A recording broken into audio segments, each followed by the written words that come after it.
All right, welcome back to Cheddar, everyone. As we mentioned earlier, FDA Commissioner Stephen Hahn is under fire after saying on Sunday convalescent plasma treatment for COVID-19 results in a 35% improvement rate in survival, according to a study. Now, this statistic is cited by President Trump and Health Human Services Secretary Alex Azar upon authorizing the treatment.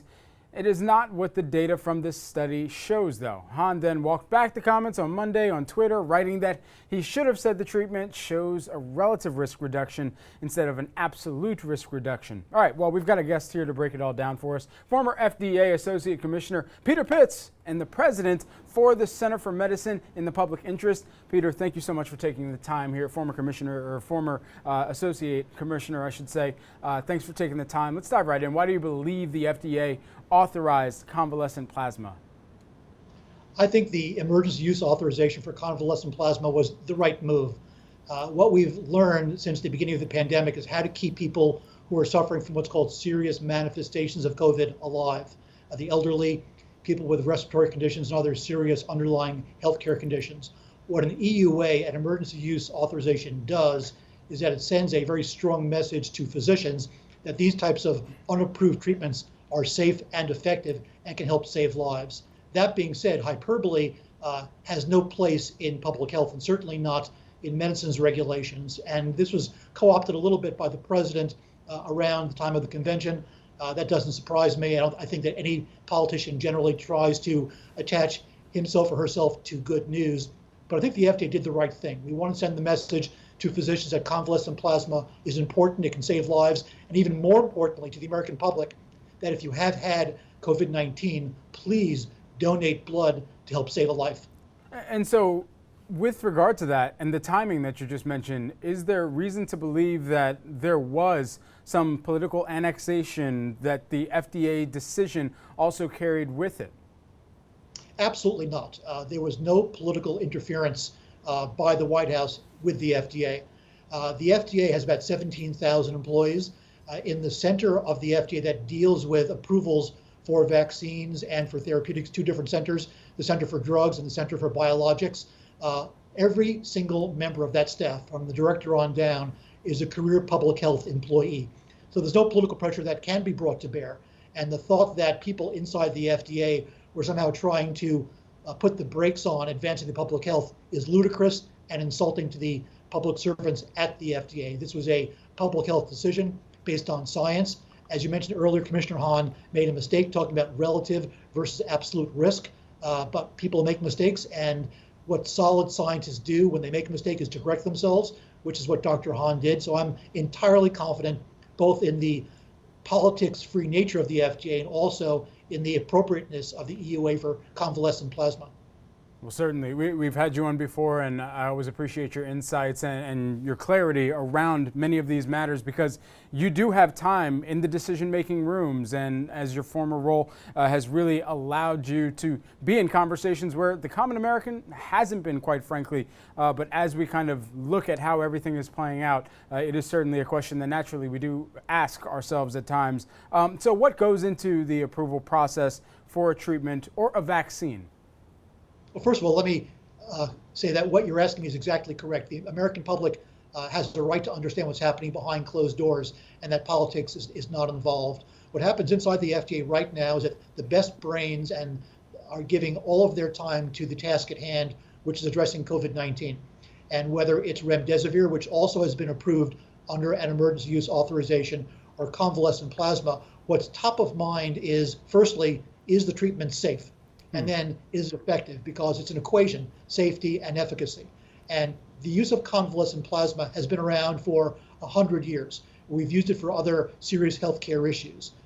70,000 Americans have had their lives improved in hospital because of convalescent plasma and COVID-19. So this is not by any stretch of the imagination a shot in the dark.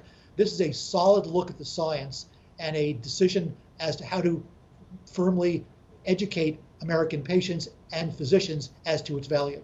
What do you believe the vaccination rate will be when there finally is a solution, as we've seen heavy contestment of the ability to have access to some of these vaccines, but then also even if you do have access, it still comes down to what the household decision is, what the individual decision is. And so what do you think is the best case scenario there? This is a crucial issue because there's no value in having a safe and effective vaccine if a majority, an overwhelming majority of Americans don't get it. I think we need a vaccination rate of 100%. That needs to be our goal. That's going to be a tough hill to climb because 30% of Americans, based on a recent Gallup poll, has said that once there's a vaccine, they're not going to get it. That's not acceptable. And what's even more frightening is that the rates of people not wanting to get vaccinated are higher in communities of color where infection rates are higher. So it's double the problem. We have to respect those suspicions. We have to educate the American public in different ways, starting right now, so that when a vaccine is available, an overwhelming majority of Americans choose to get vaccinated. Certainly some systemic level suspicions there as well, as we know. And so there is kind of an intertwining that needs to be addressed for sure, as you mentioned. A couple weeks ago, you discussed Russia's claim to have a coronavirus vaccine. I believe we may have talked about that as well. Now it's China who says it's been vaccinating doctors and border workers in July. Is there any merit to this vaccine treatment from what you know, and should it be trusted? Well, I'd like to say yes, but I'm going to have to say no, because the Chinese have shared zero data, not on the vaccine, not on how the vaccine was studied, not on who's being vaccinated, not on the adverse events of the vaccine. So zero data to me equals extreme suspicion. So I have no faith in it whatsoever. Now, if I think about a company like AstraZeneca, perhaps, AstraZeneca, they might receive emergency use authorization for its COVID-19 vaccine. I believe October is the timing that we're thinking about there and that we're perhaps marching towards. Do you believe the vaccine will actually be ready by October for safe and immediate use, or is this an October surprise that is, again, very conveniently timed? I think that what we'll know shortly after Labor Day, or certainly before October, is whether the various vaccines currently in phase 3 actually work. Now, once a company determines its vaccines are safe and effective, they need to take that data to the FDA for the FDA to study and make a ruling on. I don't think that emergency use authorizations for vaccines are a good idea. I'd rather spend a couple more weeks to make sure it passes complete FDA muster. Otherwise, we're not really going to have the credibility to promote it to the American people as the safe and effective vaccine that we've been waiting for. Yeah, and Peter, just for context, what is that typical time span that it takes the FDA to give that stamp of approval? Well, typical is no longer in play because usually it takes 5 years to develop a vaccine. And we're doing this literally at warp speed. So I suspect that once the FDA receives the data from AstraZeneca, from Pfizer, from Moderna, from Johnson & Johnson, from these various shots on goal from these very responsible companies, I suspect everything at the FDA is going to be pointed directly at making sure the data is studied properly, and that we expedite an FDA decision. There's a difference between expediting and rushing. Rushing is not acceptable. Expediting is what we've got to do. So I suspect we'll have a vaccine passing muster and having FDA approval, hopefully more than one, by early in 2021. I hope I'm wrong. I hope it's sooner, and I hope it's not an EUA, but rather a full approval. The entirety of this fast tracking has been given names like Operation Warp Speed. So what trust, what assurances can the American public have in whatever vaccine is greenlit at the end of the day?